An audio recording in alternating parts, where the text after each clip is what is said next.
With the Razr Ultra 2025, Motorola set out to not only create the best flip phone ever, but arguably one of the best phones of 2025. The Snapdragon 8 Elite and 16GB of RAM provide stellar performance, and improvements to the camera, battery, and charging really take it to the another level. Moto AI could use a little tweaking, but it offers a fairly comprehensive suite of features in addition to Google AI or Gemini capabilities. That said, with all this power comes a high price tag, which may understandably turn some consumers away.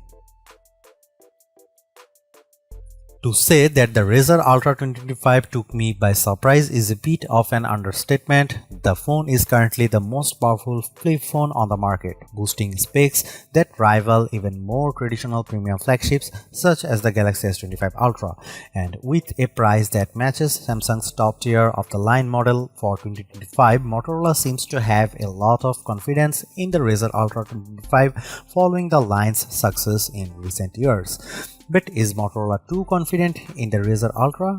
Does the company have what it takes to charge Samsung level prices for a phone? I have spent a month with the Razr Ultra 2025 and I'm happy to say that Motorola has given us a flip phone that feels so close to perfect, if not for a few quirks.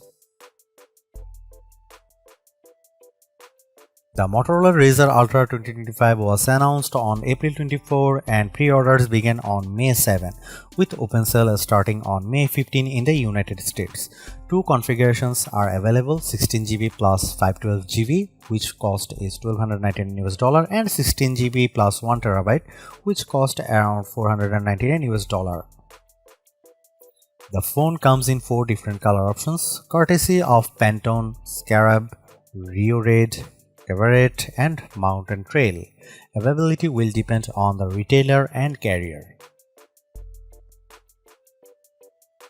If you have followed the Razr series for the past few years, then the design of the Razr Ultra 2025 shouldn't surprise you. It looks nearly identical to its predecessor, which in the case would be the Razr Plus 2024, sporting the same curved frame, rounded corners, and massive cover panel.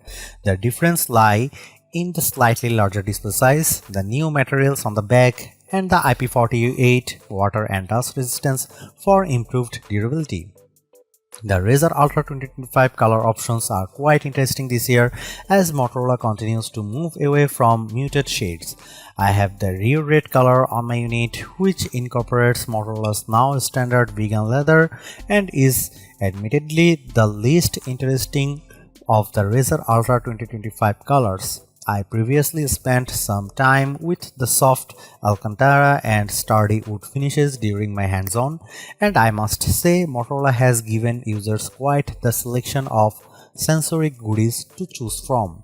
I also like that Motorola switched from a glossy frame to brushed metal, as it gives the overall design a rustic sheen. Opening the phone feels great thanks to the new titanium reinforced hinge. It's stronger and makes it easier to open the Razr Ultra with one hand. It almost springs open with a satisfying click, which sounds about as good as it does when closing the phone. When the phone is open, you are greeted with a 7-inch OLED display that looks much punchier than previous models. This is likely a result of the Pantone collaboration, which aims to provide authentic and vivid images. The sharper Super HD resolution also makes content look crisp, while the variable 165Hz refresh rate helps make UI elements move with a sleek, buttery smoothness. Motorola offers 3 display presets for controlling color display: natural, radiant, and vivid. I would suggest radiant as it splits the difference and gives you a bit more vibrancy without overdoing it. There are also a few settings for eye protection, including flicker prevention for users with PWM sensitivity, which is nice to see as Motorola continues improving the overall quality of its displays. The Razr Ultra 2025 is powered by the Snapdragon 8 Elite, making it the first flip phone to feature this chipset. Coupled with 16GB of RAM, it theoretically surpasses other flagships, at least on paper. It may seem like overkill, and it probably is, but the result is the kind of performance you'd expect from a top-tier flagship phone, as I experienced no lag or hiccups in my use. Unfortunately, the Geekbench 6 scores don't really reflect this. It scores lower than the last year's Z Flip 6 and Razr Plus 24 in single-core tests, although it performs significantly better in multi-core tests. My guess is that Motorola may have adjusted the clock speed of the prime cores to help with thermal management, as flip phones tend to get quite warm in the top half when overworked.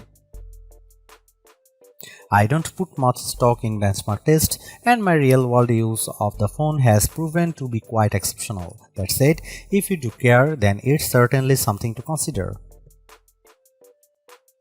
Lo and behold, the Razr Ultra 2025 takes great photos from the primary sensor. Even at 2x zoom, the colors feel much punchier than I'm used to seeing from Motorola, which is likely a product of the Pantone collaboration. Dynamic range also feels improved during the day, with better handling of low light and nighttime images.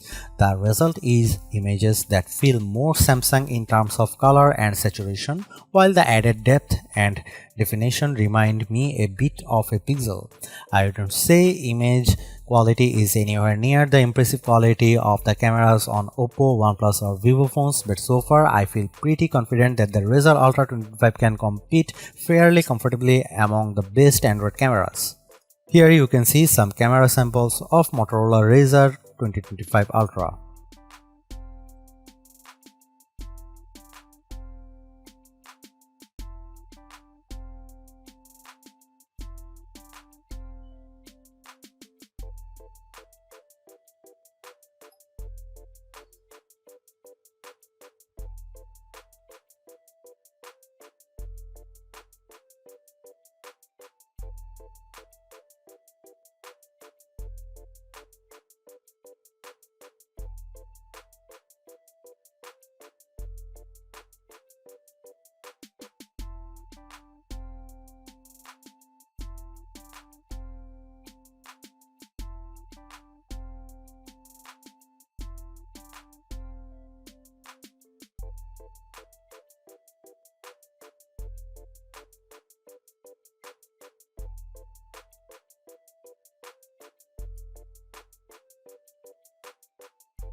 The Motorola Razr Ultra 2025 actually delivers. It's easily the most stylish phone out there, no matter your color or material wise.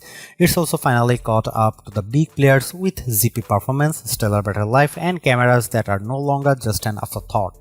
That astonishing cover display seals the deal, making this phone more than the sum of its undeniably snazzy parts.